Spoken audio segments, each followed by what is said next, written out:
The reason it's important to me is because I never got this when I got home. It took me 3 days of contemplating whether I was going to wear my uniform or not, because I'd heard all kinds of stories about guys getting spat on and cussed out and all this other stuff when they got called baby killers and whatnot. But then I just said to hell with it. I risked my life over there for almost a year, and I was proud of my country. I was proud of my uniform, so I wore it. The 13,000 Vietnam veterans of Montgomery County were honored on October 21st, 2015 in a special tribute, a tribute long overdue. Those attending the event included former prisoners of war who survived the notorious Hanoi Hilton and one of the most decorated women in U.S. military history.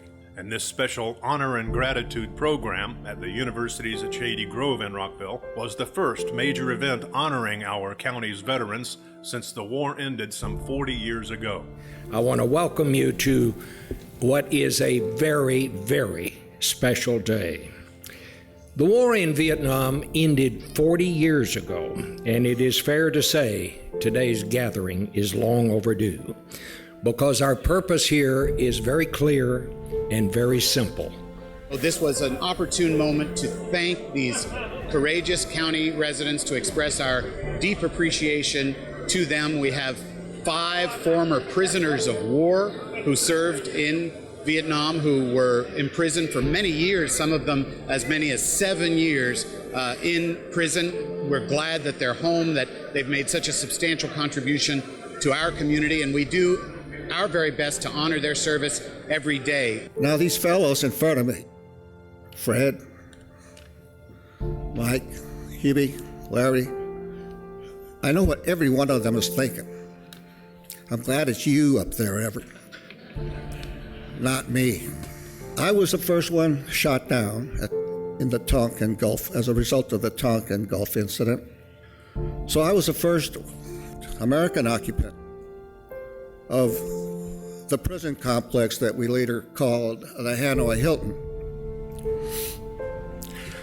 And as the fellows used to come in later on and join, others began to join us, I'd often get asked, how does it feel to be the first one here, Ev, at this dismal place?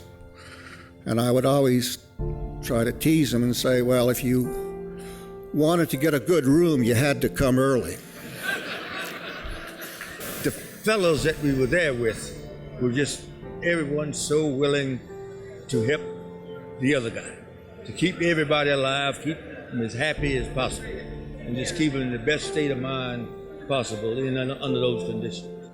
You did it in a wonderful way of paying tribute to those who needed tribute, who deserved the most tribute, and that would be our prisoners of war. You gave the words to those who were not treated properly on their return and needed to hear. That we care for you, that we respect you, that we appreciate what you did.